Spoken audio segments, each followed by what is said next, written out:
ठीक ठाक है? सब ठीक ठाक? तो मेरा साथ बोलिए, भारत माता के, भारत माता के। सालासर बालाजी की पावन भूमि में मेरा सबको बहुत बहुत प्रणाम। मैं सोचा था मैं बताऊंगा कि मैं असम से आया हूं, लेकिन मेरे से भी ज्यादा असमिया लोग सामने ही बैठा है।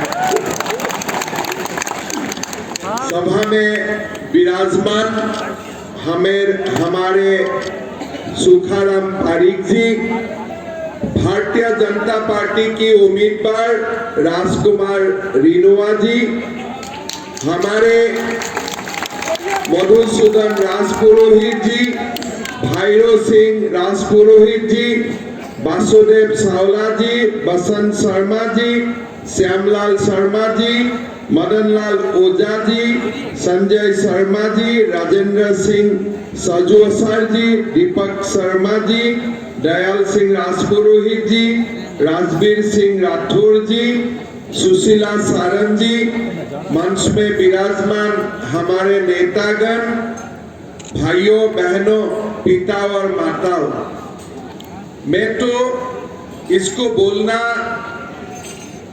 थोड़ा जरूरत भी समझता हूं। जो लोग असम से जुड़ा नहीं है, हमारा असम मां कामाख्या का देश है और कामरूप में मां कामाख्या विराजमान होता है। मां कामाख्या का पावन धरा से मैं सालासर बालाजी का पावन धरा में आया हूँ और आप सब लोगों को नमन करता हूँ, वंदन करता हूँ, अभिनंदन करता हूँ। भाइयों और बहनों, चुनाव भी है, चुनाव के लिए मुझको आना पड़ा, लेकिन बाद में एक बार ऐसे भी आऊंगा आप लोग से मिलने के लिए। इसलिए यहाँ आके मुझको ऐसा लगा है कि असम और चूरू का बीच में बहुत कोई डिफरेंस नहीं है, सब लोग एक जैसा ही है। भाइयों और बहनों, थोड़ा आने में मेरा विलंब भी हो गया। थोड़ा सुबह से ही ऐसा ही चला कि मैं हर कार्यक्रम में एक घंटा में मुझको देर से आना पड़ा। उसके लिए मेरा दुख भी है, मेरा खेद भी है, लेकिन आप लोगों को देख के मुझको ऐसा लग रहा है कि चुनाव से भी ज्यादा यहाँ फेस्टिवल हो रहा है, उत्सव हो रहा है और राजकुमार रिनोवा जी जीतेगा ये तो कंफर्म हो चुका है ना? कोई डाउट है क्या? 100% जीतेगा ना? मेरा तो हेलीपैड से मैं यहाँ तक जब आया, मेरा तो माहौल ऐसा ही लगा कि चुनाव तो नाम के लिए ही है, यहाँ में बीजेपी जीत ही चुका है, कोई समस्या नहीं है। भाइयों और बहनों, राजस्थान वीरों का भूमि है, राजस्थान एक पावन धरा है। पिछले 5 साल में राजस्थान में ऐसा कुछ हुआ है जिसको देखकर, जिसको सुनकर थोड़ा मन में खेद भी होता है। बार बार राजस्थान से खबर जाते हैं कि हमारे यहाँ में माताओं और बेटियों का ऊपर अत्याचार बढ़ चुका है। हर दिन कोई ना कोई नया केस रजिस्टर होते हैं। हमारा राजस्थान में नौकरी के लिए एग्जाम होते हैं, बार बार पेपर लीक हो जाते हैं। एक बार लीक होना तो चलो मान लो, 2 बार लीक होता है, 3 बार लीक होते हैं, सरकार कुछ एक्शन नहीं लेते। हमको बताया गया है कि राजस्थान में 19 बार पेपर लीक हो चुका है। भाइयों और बहनों, ऐसा क्यों हुआ? होने का कारण क्या है? राजस्थान में अच्छा सरकार थे, अच्छा सरकार चलते हैं, लेकिन कहां गड़बड़ी हो गया। आज राजस्थान में मैं छोटे से एक आप लोगों को एग्जाम्पल देना चाहता हूं। असम से आप लोगों का संपर्क है, राजस्थान से असम, असम से राजस्थान 4 गुना बड़ा होगा, 4 गुना बड़ा भी होगा, और राजस्थान का इकोनॉमी भी असम से 3 गुना बड़ा है। और दिल्ली से असम कितना दूर है और दिल्ली से राजस्थान कितना दूर है? तो आप लोग बताइए, पेट्रोल का भाव असम में ज्यादा होना चाहिए कि राजस्थान में ज्यादा होना चाहिए? असम में। एकदम थोड़ा सा दिमाग की आप लगा दो, दिल्ली से 60 लगा हुआ है राजस्थान, और 3000 माइल दूर असम। 3 घंटा में, 4 घंटा में आप दिल्ली पहुंच सकते हो, असम जाने के लिए 2 दिन का जरूरत होगा। लेकिन आप लोग हिसाब लगा के देखिए, गूगल करके देखिए, गुवाहाटी में अभी अभी पेट्रोल का भाव है 98 रुपया, 98 रुपीज। और जयपुर राजस्थान में कितना है? 109 रुपया, 110 रुपया यहाँ का पेट्रोल का भाव होता है। मतलब क्या है? अब गहलोत जी बोलते हैं कि दिल्ली के कारण पेट्रोल का भाव ज्यादा है। अरे भाई, वैट तो आपने लगाया। आज यूपी में पेट्रोल का भाव कितना रुपया है? 96 रुपया है। दिल्ली में पेट्रोल का भाव कितना रुपया है? 96 रुपया है। आज असम में कितना रुपया है? 98 रुपया है। आज राजस्थान में पेट्रोल का भाव करके रखा है 109 रुपया। डीजल का भाव भी असम से 100 रुपया ज्यादा है। यूपी से भी 5 आपको 5 रुपया डीजल का भाव यहाँ ज्यादा है। एक प्रकार में राजस्थान में अभी लूटने का कंपटीशन चल रहा है। कौन कितना लूट सकते हो, लूटने का कंपटीशन चल रहा है। ऐसा क्यों हुआ?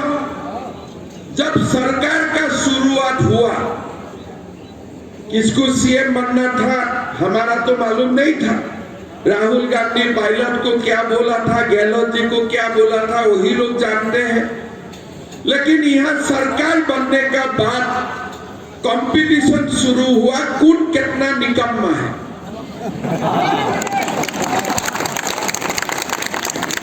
कंपटीशन होता है कौन कितना एफिशिएंट है। हमारा यहां में शुरू हुआ कि भाई कौन कितना निकम्मा है। गहलोत जी बोलता है सचिन पायलट सबसे निकम्मा है, और पायलट जी गहलोत जी को बोलते हैं ये तो महानिकम्मा है। ये निकम्मा का बीच में कंपटीशन हुआ। एक निकम्मा ने 20 MLA लेके फरार हो गया। फिर निकम्मा का कंपटीशन जाके पैसा का कंपटीशन शुरू हुआ। एक बोलते हैं मेरा साथ रहने से 10 करोड़ मिलेगा, एक बोलते हैं मेरा साथ रहने से 15 करोड़ मिलेगा। फिर क्या हुआ?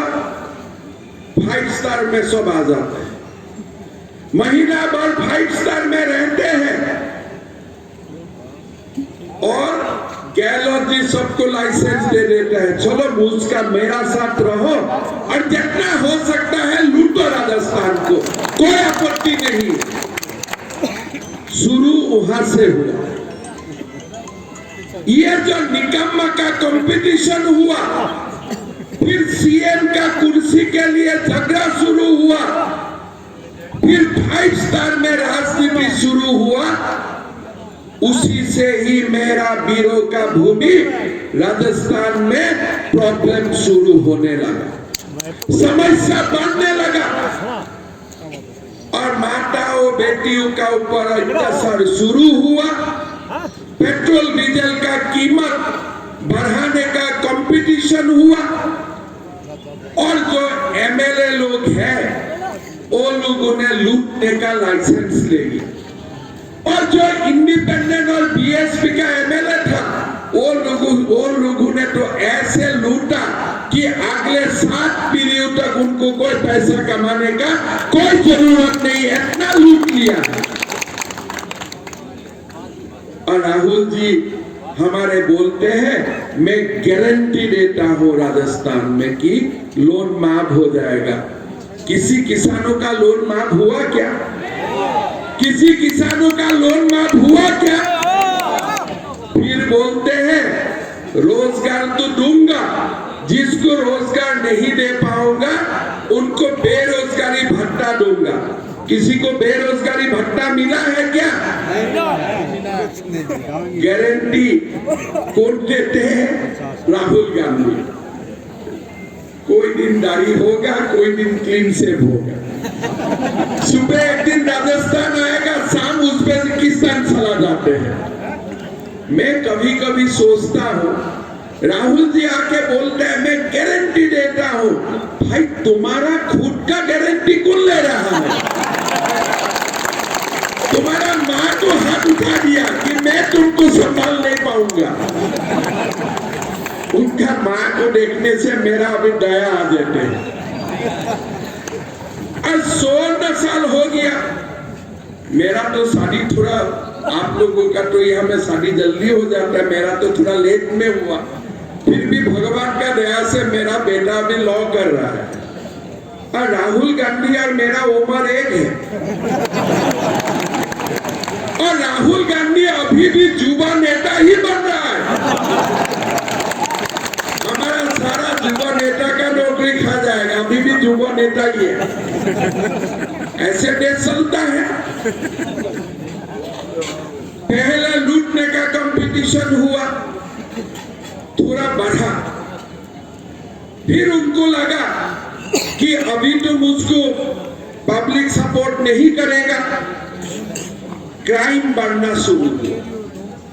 एक वर्ग का लोगों को लाइसेंस मिल गया क्राइम करने के लिए, पर जो करो करो कोई सुनवाई नहीं है।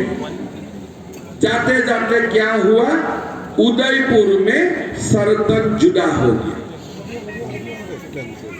आप लोगों ने यहाँ, मेरा पिता माता भी बैठा है, कभी भारत में सरतन जुदा शब्द सुना था? कभी ऐसा शब्द भारत में आते थे? हमारा देश में बहुत प्रधानमंत्री हुए, बहुत मुख्यमंत्री हुए, लेकिन सरतन जुदा जैसा शब्द कोई स्टेट में किसी ने नहीं सुना। पहला बार जब मैंने यह शब्द सुना, मैंने थोड़ा रिसर्च किया ये सब कहां से आया। फिर मैंने देखा पाकिस्तान अफगानिस्तान में यह सरतन जुदा हुआ करते हैं। राजस्थान में कैसे आ गया?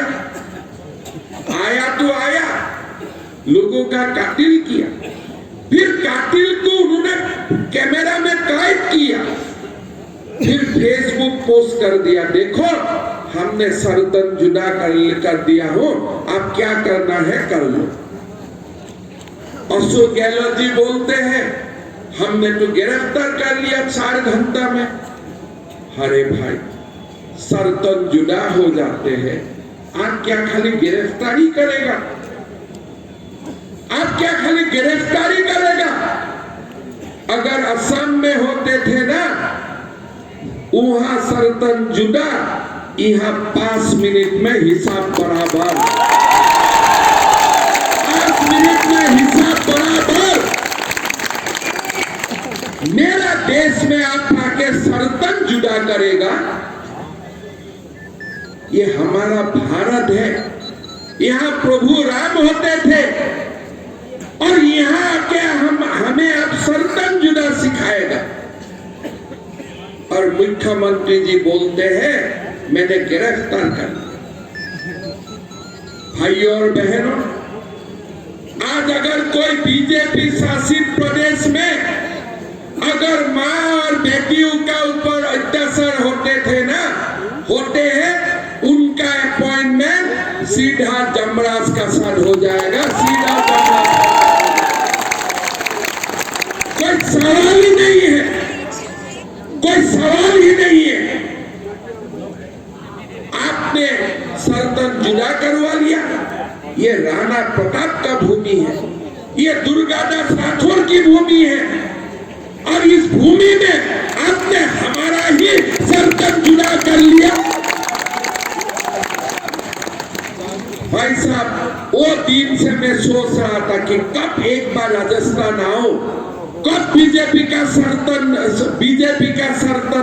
सरकार बने और सल्तनत जुदा करने वाला को सिखा देता हूं। भैया, भारत में ये सब नहीं चलेगा। जहां से आया है उधर ही चले जाओ, इधर नहीं होगा। मैं जब असम का मुख्यमंत्री बना तो मेरा पास एक अधिकारी आया, आके मुझको बोला कि साहब ये फाइल दस्तखत सही है। मैं बोला क्या है फाइल में? मद्रासा शिक्षक का सैलरी है।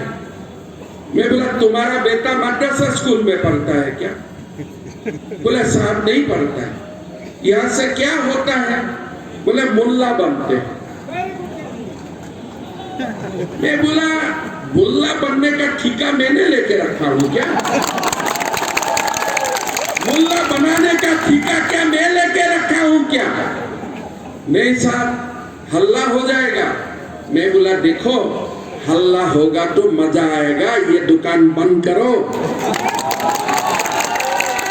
डॉक्टर इंजीनियर बनाने का स्कूल खोलो और ये मुल्ला बनाने वाला दुकान बंद करो। जो हल्ला करता है मैं देख लूंगा। मैं इंतजार करते रहा, कोई हल्ला करने वाला आएगा। सामने आने का हिम्मत भी नहीं किया। एक तो कोर्ट में गया, कोर्ट में भी हम ही लोग जीता। इसलिए सरकारी पैसे को भी मुल्ला का बनाने के लिए खर्चा होगा क्या? आप लोग बताइए। स्कूल बनाएगा, हॉस्पिटल बनाएगा, मुल्ला बनाने के लिए हमें क्यों खर्चा करें? अभी अशोक गहलोत जी राजस्थान में 60,000 मदरसा बनाने के लिए जमीन दिया।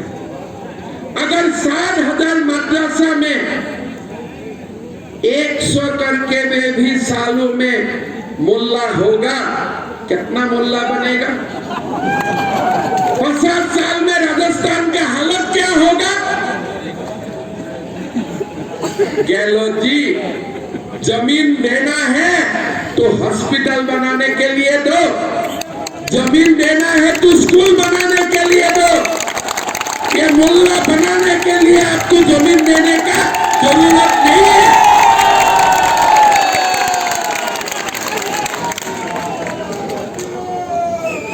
आज बोलते हैं आप हिंदू का नाम में क्यों राजनीति करते हो? अरे मैं भारत में हिंदू का नाम नहीं लेके मैं क्या पाकिस्तान में जाके हिंदू का नाम लूंगा?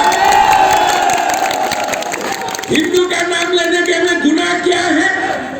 अगर केरला में मुस्लिम लीग हो सकता है, क्या भारत में प्रभु राम नहीं हो सकता है? पहले ये कांग्रेसी लोग आके बोलते थे, मोदी जी डेट बताओ, राम मंदिर कब बनेगा? बोलते थे ना। इस बार तो कोई नहीं बोल रहा है, इस बार कोई नहीं बोल रहा है। अरे आप लोग नहीं बोल रहा है, इसलिए मैं ही बता देता हूं, कांग्रेसियों भाइयों, राम मंदिर 22 जनवरी का प्राण प्रतिष्ठा हो जाएगा।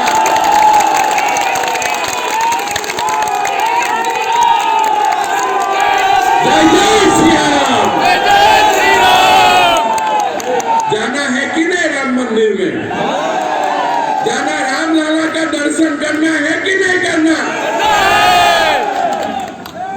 ये भारत में राम लाला का मंदिर होने में 75 साल का क्यों जरूरत हुआ? नेहरू जी ने क्या राम मंदिर बना नहीं सकता था?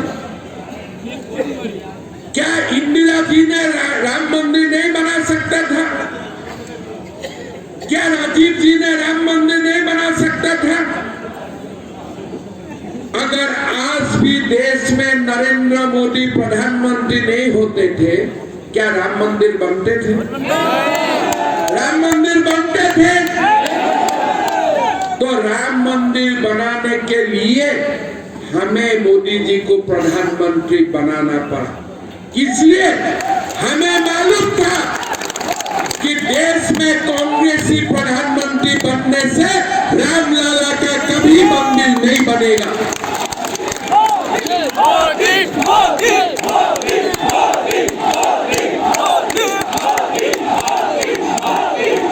ये कांग्रेसी लोग क्या बोलते थे? राम मंदिर बना दीजिए। नहीं नहीं, हल्ला हो जाएगा, देश बिखर जाएगा रामलला का मंदिर बनने से। अरे भाई, कौन बिखारेगा? बाबर और औरंगजेब? तुम्हारा क्या पोटा लगता है बाबर और औरंगजेब? आज कहां भाग गया? रामलला का मंदिर बना, किसी बाबर और औरंगजेब ने हल्ला करने का हिम्मत किया? किसी ने हिम्मत किया? जब सनातन जागते हैं ना, ये बाबर और औरंगजेब भाग जाते हैं देश से, ये भाग जाते हैं।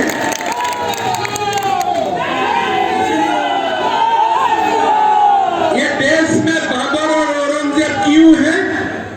जहां जब कांग्रेस जीत जाते हैं ना गलती से, ये लोगों को थोड़ा विटामिन मिल जाता है। जब कांग्रेस से जीत जाते हैं, ये लोगों को विटामिन मिल जाते हैं, नहीं तो वो लोग अंडरग्राउंड हो जाते हैं। देश ने, श्यामा प्रसाद मुखर्जी ने बोला कि 370 धारा हटाओ, एक राष्ट्र में दो प्रधान दो निशान नहीं हो सकता है। श्यामा प्रसाद मुखर्जी का हत्या कर दिया गया। बोले 370 नहीं हटेंगे। देश को इंतजार रहा कि कोई अमित शाह होगा, तब जाके 370 धारा बाकी होगा।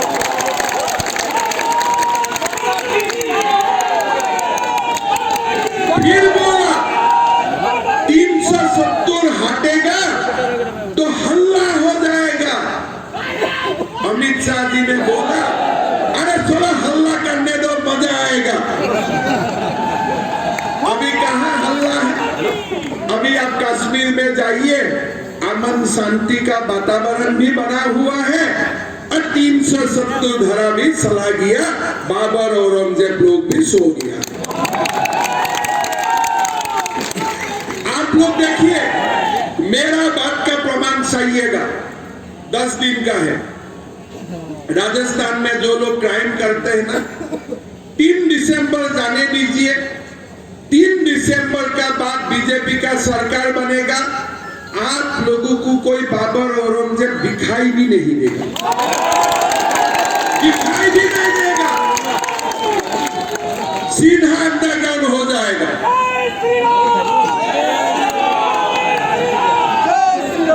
ये लोग कैसा है देखो, कल भारत और ऑस्ट्रेलिया का खेला हुआ, भारत हार गया और पाकिस्तान में बम फूटा।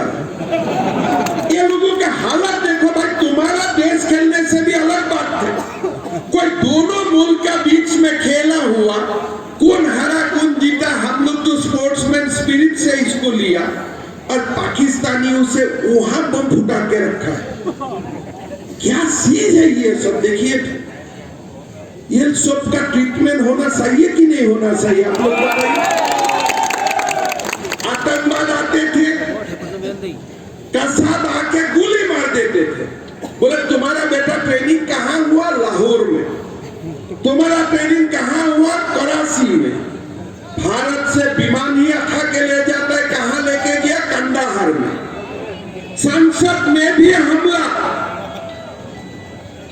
मोदी जी का इंतजार था, गलती से मोदी जी का समय में भी शुरुआत किया।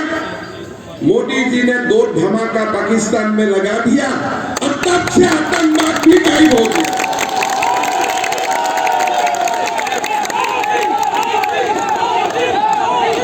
आप लोग देखिए, कांग्रेस का समय में सेना नहीं था क्या? सेना तो था, जबरदस्त था। सेनाओं का हाथ में आर्म्स नहीं था क्या? वही सेना था। मोदी जी का साथ में जो सेना था, मनमोहन सिंह का साथ में वही सेना था। लेकिन आप लोग देखिए, जब कश्यप देश में घुसा, भारत वार्निंग देते थे, पाकिस्तान में आपको वार्निंग देता हूं। अरे वो लोग वार्निंग मानने वाला चीज है क्या? वार्निंग मानने वाला चीज है क्या वो लोग? मोदी जी ने तो वार्निंग नहीं दिया। हम लोग टीवी में डिबेट करते रहा, रातों रात धमाका भी हो गया, सांप हो गया, और कोई आतंकवाद का कहीं वीडियो भी नहीं होते हैं। हमारा देश में जब जब विधाता ने स्ट्रॉन्ग लीडरशिप दिया है, तब भी भारत ऊपर जाते हैं, विश्व गुरु बनते हैं। लेकिन हमारा दुर्भाग्य है कि भारत में ऐसा एक पार्टी का जन्म हुआ, वो पार्टी खाली बाबर और औरंगजेब का बारे में सोचते हैं, हमारा बारे में सोचते भी नहीं। भाई और बहनों, हमें एक बार नरेंद्र मोदी जी को 450 सीट पार करके देश का तीसरा बार प्रधानमंत्री बनाना। आज आप देखिए, पहले अमेरिका का राष्ट्रपति आते थे, भारत को सिखाता था कि कब न्यूक्लियर बम होगा, कब नहीं होगा। बोले सैंक्शन लगा दूंगा, वो करो वो करो। मोदी जी देश का प्रधानमंत्री बने, मोदी जी अमेरिका जाते हैं, अमेरिका का संसद खड़ा होके भारतीय को अभिवादन करते हैं कि ये भारत है। आज विश्व में इंग्रज हमें 200 साल रूल किया। आज इंग्लैंड से, इंग्रज से हमारा इकोनॉमी बड़ा हो चुका है, फिफ्थ इकोनॉमी हम लोग बन चुका है। मोदी जी गारंटी दे रहा है कि और 3-4 साल में हमारा देश जापान को भी पीछे करके तीसरा इकोनॉमी बनेगा। मैं तो ये मानता हूं, नरेंद्र मोदी जी जो देश का 400 सीट पार करके प्रधानमंत्री बने, तो हमारा ये भारत अमेरिका और चाइना को भी पीछे कर देगा, वो दिन दूर नहीं। भाई और बहनों, जब कोविड आया थे, हम लोग सब सोचते थे कि पहले अमेरिका वैक्सीन बनाएगा, अमेरिका लोग पहले वैक्सीन लेगा, बाद में हमारे लिए कुछ बना के भेजेगा। लेकिन मोदी जी ने चुपचाप अपना काम करते रहा, साइंटिस्ट का साथ बातचीत करते रहा, वैक्सीन निकाला। कांग्रेसियों ने क्या बोला? देखो ये वैक्सीन टेस्टेड नहीं है, इसको मत लेना चाहिए, ये मोदी वैक्सीन है, मत लीजिए। जब थोड़ा कोविड थोड़ा सा बढ़ने लगा, ये कांग्रेसियों ने जाके पहले चुपचाप आगे जाके अपना वैक्सीन ले लिया, आगे जाके वही खुद वैक्सीन ली। ये हमारा भारत है। अगर चाइना और अमेरिका संघ में जाते हैं, तब हमारा भारत भी अभी संघ में जाते हैं। ये हमारा भारत का ताकत है। इसीलिए भाई और बहनों, स्वामी विवेकानंद जी ने सपना देखा कि भारत विश्व गुरु बनेगा, और आज भारत विश्व गुरु बन रहा है। भाई और बहनों, राजस्थान में पेट्रोल का भाव 100 रुपया का नीचे होना चाहिए, 100 रुपया का नीचे होना चाहिए, और बीजेपी ये करके दिखाएगा। भाई और बहनों, गैस सिलेंडर हमें 450 रुपया में मिलना चाहिए। हमारा जब असम का चुनाव हुआ था, अमित शाह जी असम आके बोले कि बीजेपी का सरकार बनेगा तो 1 लाख युवा युवतियों को नौकरी मिलेगा। तो मैंने अमित शाह जी को बोला कि साहब हो पाएगा? अमित शाह जी ने मुझे बोला, हिमन देखो मोदी है तो मुमकिन है, आगे निकालो करो। हमने प्रयास किया 27 मई में, जो असम का है वो लोग को मालूम होगा, खानापारा फील्ड में 1 लाख लोगों को इकट्ठा करके मैंने सबको अपॉइंटमेंट लेटर बांट दिया। एक कोर्ट केस भी नहीं हुआ, इसलिए मन में नियत खोटा नहीं था। मन में नियत था कि गरीबों का घर में नौकरी मिलना चाहिए, मध्यम वर्गीय परिवार का घर में नौकरी मिलना चाहिए। बीजेपी है, मोदी है तो मुमकिन है। आज हमारा वादा है, हम राजस्थान में भी 2.5 लाख युवा-युवतियों को सरकारी नौकरी देने का काम करूंगा। कोई रिश्वत नहीं, गरीब और मध्यम वर्ग की फैमिलियों का घर में ये नौकरी मिलेगा।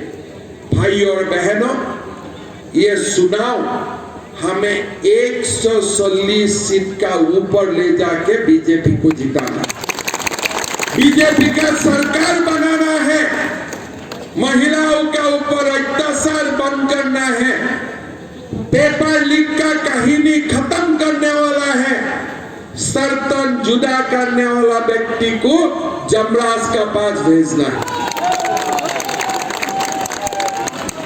एक नया राजस्थान, वीरों का राजस्थान, एक पावन पवित्र राजस्थान हमें बनाना है।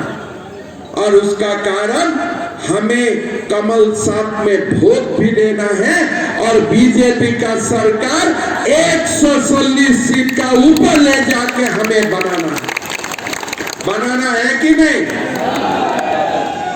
मैं एक बात मानता हूं दिल से, अगर राजस्थान 140 सीट का ऊपर लेके बीजेपी का सरकार बनाएगा ना, ये देश मोदी जी को 400 सीट ऊपर ले जाके तीसरा बार देश का प्रधानमंत्री बनाएगा। राजस्थान रास्ता दिखाएगा और वही रास्ता में जाते हुए हमारा भारत मोदी जी को तीसरा बार प्रधानमंत्री बनाएगा, ये बात भी पक्का है। भाई और बहनों, गहलोत जी बोलते हैं कि असम का सीएम ज्यादा बोलते हैं। मैं बोला, गहलोत जी मैंने तो बहुत कुछ किया, मैं बोल नहीं सकता हूं, मैंने उससे ज्यादा करके लाया हूं 2 साल में। हमने बहुत आगे निकाल चुका हूं, लेकिन मैं बोल नहीं पाऊंगा। कोई जगह में कानून का भी बाधा है, मैं बोल नहीं पाऊंगा। लेकिन जो असम में है उनको आप लोग पूछिए कि असम हो, यूपी हो, हरियाणा हो, जहां जहां मोदी जी का सरकार है, वो सरकार में कभी भी अत्याचार अन्याय नहीं चलेगा। न्याय का ऊपर सरकार होगा, सनातन का फिलॉसफी मूलभूत का ऊपर ही सरकार चलेगा। राम राज्य का कल्पना हम आगे लेके चलेंगे। आज मैं आप लोगों को बताना चाहता हूं, असम में भी एक समय आया था, अल्फा का समय में हमारा असम छोड़ के कोई लोग बाहर आ गया था। अभी असम शांति है, कोई किसी का ऊपर कुछ नहीं करता है, आराम से बिजनेस करो, कोई आपत्ति नहीं है। अभी मैं देश भर जाके सब लोगों को बोलता हूं कि भाई आप लोग एक समय असम छोड़ के आए थे, अभी आप लोग दोबारा आइए, नरेंद्र मोदी जी का सरकार बन चुका है, आप लोग असम में आके दोबारा घर बनाइए, दोबारा व्यापार स्टार्ट कीजिए। कोई सारे लोग गुजरात किए थे, अलग अलग प्रदेश किए थे, अभी असम लौट के चलाया। अभी हमारा जो असम का राजस्थान से जाए जो लोग वहाँ बसता है, वो लोग बोलता है हम राजस्थान से भी हैं, हम मारवाड़ी भी हैं, हम असमिया में भी हैं, और हम दोनों धरा को सेवा करते हैं। हमने माहौल बनाया, शांति का माहौल बनाया। मोदी जी का जो आदर्श है उसको आगे लेके चलने के लिए हमने कोशिश किया। इसीलिए मैं आप लोग को विनती करूंगा, हमारा देश को विश्व गुरु बनाना है, सचमुच बन जाएगा। ये देश अभी कोई प्रकार से हमारा बीच में निराशा नहीं है। अभी देश का, भारत का समय है। मोदी जी बोलते हैं यही समय है, मैं भी चाहता हूं हमारे लिए यही समय है, भारत को विश्व गुरु बनाने का यही समय है और हम लोग भारत को विश्व गुरु बना सकूंगा। भाई और बहनों, राजस्थान का पावन धरा में मैं आप लोगों को निवेदन करता हूं, राजस्थान का चुनाव तो एक लक्ष्य है, लेकिन साथ साथ में भारत को विश्व गुरु बनाने के लिए हमें सब लोग अपना तन मन से काम करने का समय आ चुका है और वो दिन बहुत दूर नहीं है, हम करके दिखा सकते हैं। भाई और बहनों, हमारे सरदार शहर में राजकुमार रिनुआ जी उम्मीदवार है। जीतेगा तो जीतेगा, आराम से जीतेगा, जीतेगा ना, जीतेगा। लेकिन मेरा एक निवेदन है, 50,000 वोट से जीतना चाहिए और जीत जाएगा। सरदार शहर का बहुत सारे लोग देश का अलग अलग जगह में होते हैं, सबको बुला के ले आइए कि वोट देना है, नरेंद्र मोदी को वोट देना है।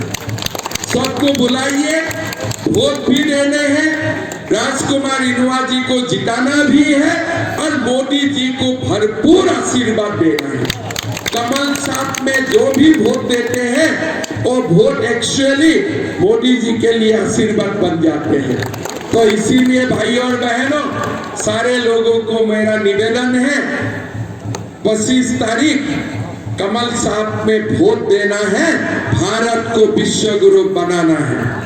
बनाना है ना, बनाना है ना। थोड़ा मेरा हिंदी समझ में आया कि नहीं? मैं थोड़ा कच्चा बोलता हूँ, ठीक है ना? कच्चा मेरा हिंदी है, लेकिन जो भी बोलता हूँ दिल से बोलने का कोशिश करता हूँ। फिर आऊंगा, फिर मिलूंगा। मेरा था